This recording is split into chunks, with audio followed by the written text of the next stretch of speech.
और बड़ी खबर मुंबई से, महाराष्ट्र के पूर्व गृह मंत्री अनिल देशमुख को ईडी ने गिरफ्तार कर लिया है। न्यूज 18 के दिवाकर सिंह की खबर है कि देशमुख को मनी लॉन्ड्रिंग के केस में 12 घंटों की लंबी पूछताछ के बाद गिरफ्तार किया गया। ईडी के मुताबिक अनिल देशमुख को आज कोर्ट में पेश किया जाएगा, यानी कि कोर्ट में पेशी के बाद ईडी किस तरह आप कस्टडी मांगती है ये देखना दिलचस्प होने वाला है। और इससे पहले 5 बार समन ईडी ने अनिल देशमुख को भेजा था और अब 12 घंटों की लंबी पूछताछ उनसे हुई, जिसके बाद उनको गिरफ्तार कर लिया गया। अभिषेक इस वक्त हमारे साथ जुड़ चुके हैं। अभिषेक, अब क्या मुश्किलें बढ़ने वाली हैं अनिल देशमुख की?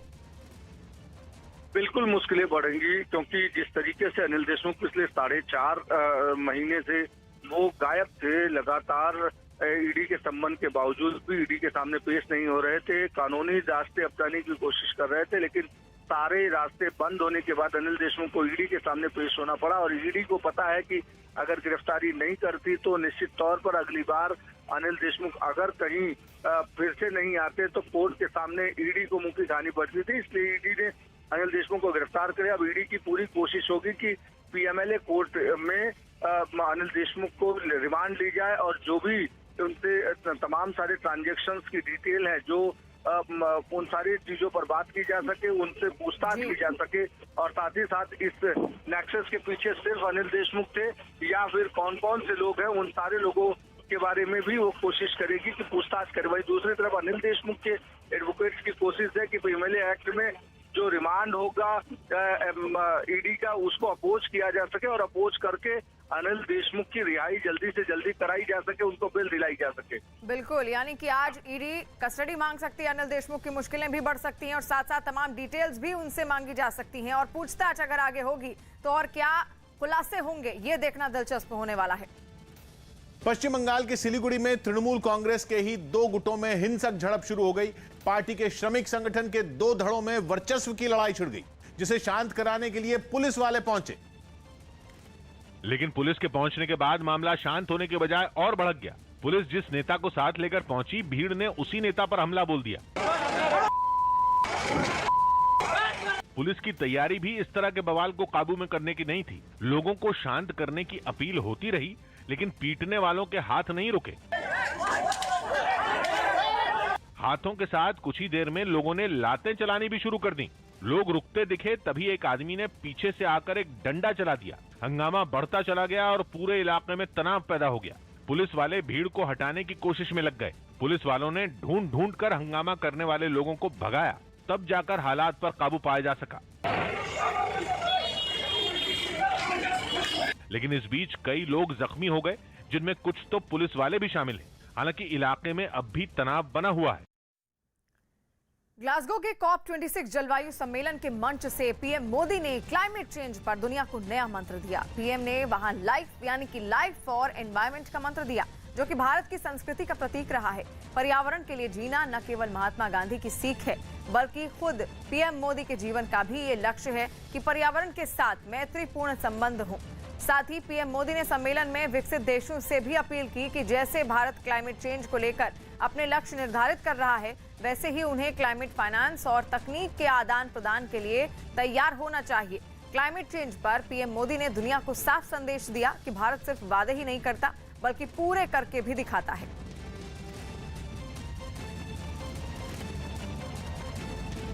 क्लाइमेट चेंज पर इस वैश्विक मंथन के बीच मैं भारत की ओर से इस चुनौती से निपटने के लिए 5 अमृत तत्व रखना चाहता हूं। पंचामृत की सौगात देना चाहता हूं। पहला, भारत 2030 तक अपनी नॉन फोसिल एनर्जी कैपेसिटी को 500 गीगावाट तक पहुंचाएगा। दूसरा, भारत 2030 तक अपनी 50% एनर्जी रिक्वायरमेंट रिन्यूएबल एनर्जी से पूरी करेगा। तीसरा, भारत अब से लेकर 2030 तक के कुल प्रोजेक्टेड कार्बन एमिशन में 1 बिलियन टन की कमी करेगा। चौथा, 2030 तक भारत अपनी अर्थव्यवस्था की कार्बन इंटेंसिटी को 45% से भी कम करेगा। और पांचवा, वर्ष 2070 तक भारत नेट जीरो का लक्ष्य हासिल करेगा। ये पंचामृत क्लाइमेट एक्शन में भारत का एक अभूतपूर्व योगदान होंगे। प्रधानमंत्री ने भारत के लिए एक नया रास्ता तय कर दिया है और दुनिया को दिखा दिया है कि भारत जो है क्लाइमेट चेंज को लेकर वो कदम उठाएगा जो और कोई नहीं उठा रहा। उन्होंने कहा कि दुनिया बात करती है और वायदे देती है कि हमने क्लाइमेट चेंज में ये किया, वो किया, ये करना है, वो करना है, लेकिन भारत का जो ट्रैक रिकॉर्ड है साफ है और बहुत ही इम्प्रेसिव है। उन्होंने बताया कि रिन्यूएबल एनर्जी को लेकर 25% इंक्रीज हुई है पिछले ही कुछ सालों में और दुनिया में चौथे नंबर पे है भारत रिन्यूएबल एनर्जी प्रोडक्शन के लिए। और फॉसिल फ्यूल से जो एनर्जी है वो आगे ही कम हो चुकी है और 2030 तक लेकर उसको 50% पर एक सीमा लगा दी जाएगी। तो प्रधानमंत्री इस तरह उदाहरण देके दुनिया को बता रहे थे कि भारत कदम ले चुका है और आगे कदम और लेगा। उन्होंने ये भी कहा कि दुनिया को समझना चाहिए कि जो एनवायरनमेंट की जो समस्या है ये लाइफस्टाइल से जुड़ी हुई है। जो ऊंची कंजम्पशन करते हैं, बहुत हाई कंजम्पशन करते हैं, उसका नतीजा एमिशंस होता है। और उन्होंने ये एक संदेशा दिया है डेवलप्ड वर्ल्ड को कि वो अपनी कंजम्पशन कम करें और वो अगर ये करें तो फिर उनका जो वन वर्ल्ड का एक आइडिया है वो एक स्वप्न जो है वो पूरा हो सकता है और वो सबके लिए भला होगा उसमें। तो एक बहुत ही स्पष्ट एक नीति प्रधानमंत्री ने आगे रखी है दुनिया के आगे और एक आइडिया रखा है, एक विचार रखा है कि वन वर्ल्ड बन के एक साथ होके इस समस्या का सामना करें। और कोरोना से जंग में वैक्सीनेशन की रफ्तार को और तेज करने के लिए देश में हर घर दस्तक नाम से महाअभियान शुरू होने जा रहा है। न्यूज 18 की रवि सिंह की खबर है कि पीएम मोदी 3 नवंबर यानी कि कल इस अभियान की औपचारिक शुरुआत कर सकते हैं। ये अभियान 1 महीने यानी 2 दिसंबर तक चलेगा। इसके तहत 18 साल से ऊपर के जो लोग वैक्सीनेशन से छूट गए हैं या फिर जिनकी दूसरी खुराक नहीं लगी है उन्हें उनके घर जाकर कोरोना वैक्सीन दी जाएगी। इस अभियान में जोर दिया जाएगा कि जिन्होंने वैक्सीन की एक भी डोज नहीं ली है उन्हें वैक्सीन लगाई जाए। साथ ही दूसरी डोज नहीं लगवाने वालों को भी इस अभियान के तहत टीका लगाया जाएगा। मेक्सिको में एक सरकारी पाइपलाइन से पेट्रोल की चोरी बेकसूर लोगों की जिंदगी पर भारी पड़ गई। बताया गया कि पेट्रोल चुराने के लिए पाइपलाइन में एक नल फिट किया गया था जिससे रिसाव के बाद 3 इतने जोरदार धमाके हुए कि एक आदमी की मौत हो गई। 15 लोग अस्पताल में जिंदगी और मौत के बीच झूल रहे। क्योंकि धमाके इतने भयानक थे कि रात में अपने बिस्तर पर सो रहे लोग सीधा अस्पताल के बिस्तर पर पहुंच गए। आग के रास्ते में जो कुछ आया राख हो गया। हादसे के बाद पूरा इलाका छावनी में बदला दिखा। बचाव अभियान चलाने के लिए सेना, पुलिस और दमकल विभाग के करीब 1400 राहत कर्मियों की फौज तैनात कर दी गई। रात लगभग 3 बजे धमाकों का सिलसिला शुरू हुआ, लेकिन सूरज उगने के बाद भी आग की ज्वाला दूर से ही सुलगती हुई देखी गई। धमाकों ने आसपास के मकानों के चिथड़े ऐसे उड़ाए मानो वो ईंट पत्थर के नहीं बल्कि कागज के बने हों। मकान मलबे में बदले तो दर्जनों लोग रातों रात बेघर हो गए। 50 से ज्यादा घर या तो पूरी तरह ढह गए या फिर टूट गए। बताया गया कि पेट्रोल लीक होने की सूचना मिलने के बाद तुरंत करीब 2000 लोगों के घर खाली करवा लिए गए, नहीं तो हादसा कई जिंदगियां निगल सकता था।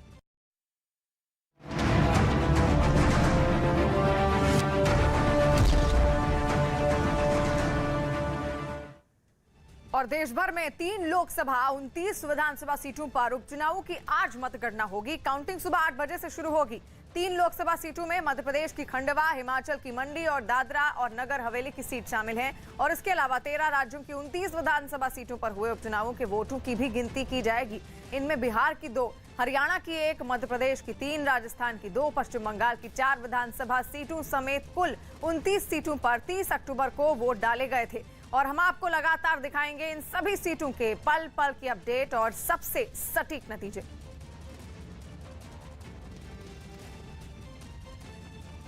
और आरजेडी नेता तेजस्वी यादव ने बिहार की 2 सीटों पर हुए उपचुनाव में जीत का दावा किया और नीतीश कुमार पर निशाना साधा। नीतीश कुमार जी तो पूरी तरीके से समझिए कि कोई कसर नहीं छोड़ना चाहते हैं। धन बल सब कुछ लगा दिया गया, लेकिन जीत हमारी होनी है। चाहे कोई प्रयास कुछ भी कर ले, जीतेंगे हम। वहीं बिहार सरकार में मंत्री रहे नंदकिशोर यादव ने भी दोनों सीटों पर जीत का दावा किया। देखिए, मुझे तो पूरा विश्वास है कि बिहार जनता विकास के साथ अपने को जोड़ेगी और विकास माने एनडीए सरकार बनेगी। जनता जिसको वोट देगी वो चुनाव जीतेंगे, लेकिन इन उपचुनावों के परिणाम से एनडीए सरकार पर कोई प्रभाव नहीं पड़ने वाला है। जो लोग सपना देख रहे हैं दिन में, वो सपना ही देखते रहेंगे। हरियाणा के एलानाबाद सीट पर हुए उपचुनाव के लिए मतगणना सिरसा में हो रही है। सिरसा में मतगणना चौधरी देवीलाल यूनिवर्सिटी में होगी और वहां प्रशासन ने सभी पार्टियों से कहा है कि मतगणना वाली जगह पर किसी भी पार्टी के कार्यकर्ता ने हंगामा किया तो उससे सख्ती से निपटा जाएगा। एलानाबाद सीट से आईएनएलडी के अभय चौटाला मैदान में हैं। वहीं बीजेपी और जेजेपी की तरफ से गोपाल कांडा के भाई गोविंद कांडा ने चुनाव लड़ा। कांग्रेस के टिकट पर पवन बेनीवाल ने चुनाव लड़ा। तो हमने फोर्स डिप्लॉय कर रखी, जैसे मैंने बताया कि जो सेंटर है उसके आसपास तो फोर्स है ही, आउटर रूट्स पे भी और शहर में भी विभिन्न जगहों पे हम लोगों ने नाके लगा रखे हैं। तो वहाँ पुलिस फोर्सेस रहेंगी और साथ में यहाँ पे 4 पैरामिलिट्रीज हैं, वो ऑलरेडी हैं अवेलेबल। तो 2 तो काउंटिंग में रहेंगी और 2 को हमने रिजर्व में रख रखा है कि अगर कोई भी ऐसा कोई माहौल बिगाड़ता है या कोई कानून व्यवस्था तोड़ता है तो उसके खिलाफ सख्त से सख्त कार्रवाई की जा सके। अखिलेश यादव यूपी विधानसभा चुनाव नहीं लड़ेंगे। समाजवादी पार्टी अध्यक्ष अखिलेश यादव ने यूपी विधानसभा चुनाव लड़ने से इनकार कर दिया। उत्तर प्रदेश में अगले साल विधानसभा चुनाव होने हैं। कोवैक्सीन लगवाने वाले यात्री अब ऑस्ट्रेलिया बिना किसी रोक टोक के जा सकेंगे। वहां की सरकार ने इस वैक्सीन को मंजूरी दे दी। तमिलनाडु के सीएम एमके स्टालिन ने चेन्नई में अपने काफिले को रोककर एक एम्बुलेंस को जाने का रास्ता दिया, जिसका एक वीडियो भी सामने आया। इसमें दिखा कि नगर पालिका की बैठक के दौरान सफाई के मुद्दे पर बहस इतनी बढ़ी कि एक नगर पालिका सदस्य ने उनके सामने कुर्सी पर बैठे सीएमओ के चेहरे पर मुक्का जड़ दिया, जिससे दोनों के बीच हाथापाई शुरू हो गई। तभी एक और सदस्य ने बीच बचाव किया और कुछ लोग नगर पालिका सदस्य को उठाकर अपने साथ वहां से ले गए। हमारे हाथापाई करना शुरू किया, उसके खिलाफ मैं कार्रवाई करूंगा, थाने में जाके एफआईआर करेंगे। नगर पालिका के चेयरमैन इस मुद्दे पर सीएमओ के खिलाफ दिखी और उनकी गलती गिनाने में देर नहीं लगाई। डॉक्टर अतुल के इसलिए भी बदतमीजी की गई है कि उन्होंने बहुत परेशान कर दिया था। हमारे एक सभासद की तो आंखों में आंसू थे। इस घटना के बाद भी वहां जोरदार हंगामा चलता रहा। एक दूसरे पर आरोप पलटवार करते हुए सभा के सदस्य टेबल पर जोर जोर से हाथ मारते हुए भी दिखे। सीएमओ ने अपने साथ हुए बर्ताव की शिकायत पुलिस से की, जिसके बाद नगर पालिका सदस्य प्रवीण पीटर के खिलाफ एफआईआर दर्ज की गई। पूरी दुनिया में कोरोना वायरस फैलाने वाले चीन में ही महामारी के नाग ने एक बार फिर ऐसा फन फैलाया कि उसे सांप सूंघ गया है। पिछले 2 हफ्ते में चीन के 14 प्रांतों में कोरोना के नए केस सामने आ चुके हैं, जिसके बाद उत्तर में चीन के शासन वाले इनर मंगोलिया इलाके में तो घूमने पहुंचे 2000 से ज्यादा पर्यटकों को 14 दिन के लिए क्वारंटीन कर दिया गया। और कहीं लोग इधर उधर न हो जाएं, इसलिए स्वास्थ्य कर्मियों की टीम प्लेटफॉर्म पर ही तैनात हो गई। ऊपर से नीचे तक पीपीई किट में ढके स्वास्थ्य कर्मी यात्रियों के ट्रेन से उतरते ही उन्हें क्वारंटीन करने के लिए बसों में बैठाकर सीधा होटल रवाना हो गए। वहीं होटल में मेडिकल स्टाफ की अलग टोली पर्यटकों पर नजर बनाए दिखी। चीन ने इनर मंगोलिया इलाके के हर गली मोहल्ले में टेस्टिंग कैंप लगा दिए, जहां लोगों के बीच 2 गज की दूरी का सख्ती से पालन कराया गया। यहां तक कि बरसात में छाता पकड़कर भी लोग टेस्ट के लिए अपना नंबर आने का इंतजार करते नजर आए। उत्तर के बाद चीन के दक्षिण पूर्व में भी हालात वैसे ही दिखे। जियांगशी प्रांत की एक काउंटी में तो कोरोना का महज 1 केस मिलने के बाद प्रशासन के हाथ पांव ऐसे फूले कि रातों रात ही लोगों का कोरोना टेस्ट शुरू करवा दिया गया। काउंटी ने 2 दिन के अंदर अपने सभी 3,86,000 लोगों के टेस्ट का लक्ष्य तक रख दिया। वहीं कोरोना के खौफ ने चीन को ऐसा थर्राया कि आनंद फानंद में शंघाई का डिज्नीलैंड अगले आदेश तक बंद कर दिया गया। यहां तक कि वहां पहुंचे 33,000 से ज्यादा पर्यटकों को घूमना तो नसीब नहीं हुआ, बल्कि प्रशासन ने उन्हें पकड़कर उनका कोरोना टेस्ट करवा दिया। असल में 2 दिन पहले एक कोरोना पॉजिटिव शख्स डिज्नीलैंड घूमने गया था, जिसके बाद शंघाई शहर प्रशासन के कान खड़े हो गए और एक दिन पहले पूरे डिज्नीलैंड को बंद कर दिया गया। हालांकि तब तक हजारों लोग वहां घूमने पहुंच चुके थे, मगर तब भी थीम पार्क खाली नहीं कराया गया, बल्कि पर्यटकों का कोरोना टेस्ट शुरू कर दिया गया। रात हो गई, कई घंटों तक हजारों की भीड़ थीम पार्क में बंद रही, लेकिन घर जाने की इजाजत तभी मिली जब तक रिजल्ट नेगेटिव नहीं आया। बताया गया कि वीकेंड पर डिज्नीलैंड गए सभी 33,863 लोगों का कोरोना टेस्ट कराया गया और राहत की बात रही कि सभी की रिपोर्ट नेगेटिव आई। और अयोध्या में दीपोत्सव की तैयारियां जोरों पर हैं। दीपोत्सव समारोह के लिए रामनगरी पूरी तरह से सज चुकी है। राम के समय मंदिर परिसर और सरयू घाट रोशनी में नहाया हुआ है। रामनगरी अयोध्या की भव्यता आज देखते ही बन रही है। भगवान राम के स्वागत में अयोध्या को दुल्हन की तरह सजा दिया गया। दीपोत्सव का मुख्य आयोजन 3 नवंबर को होगा। छोटी दीपावली के दिन 9 लाख दीपों से सरयू का श्रृंगार किया जाएगा। सरयू नदी किनारे 9 लाख दीपों की जगमगाहट के साथ ही अयोध्या के नाम एक नया रिकॉर्ड बनने जा रहा है। 2017 में दीपोत्सव की नींव रखी गई थी। उसके बाद से लगातार हर साल दीपोत्सव कार्यक्रम आयोजित हो रहा है। भगवान श्री राम की नगरी अयोध्या में इस वक्त दीपोत्सव की झलक आप देख सकते हैं कि अयोध्या को बेहद भव्यता और दिव्यता के साथ सजाया गया है।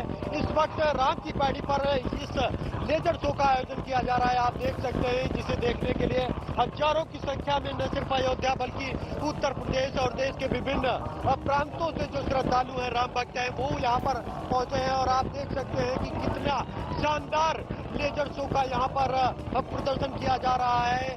ये वही स्थल है जहाँ पर राम इस दीपोत्सव के दौरान 9 लाख दियों को जलाकर एक नया विश्व रिकॉर्ड बनाया जाएगा।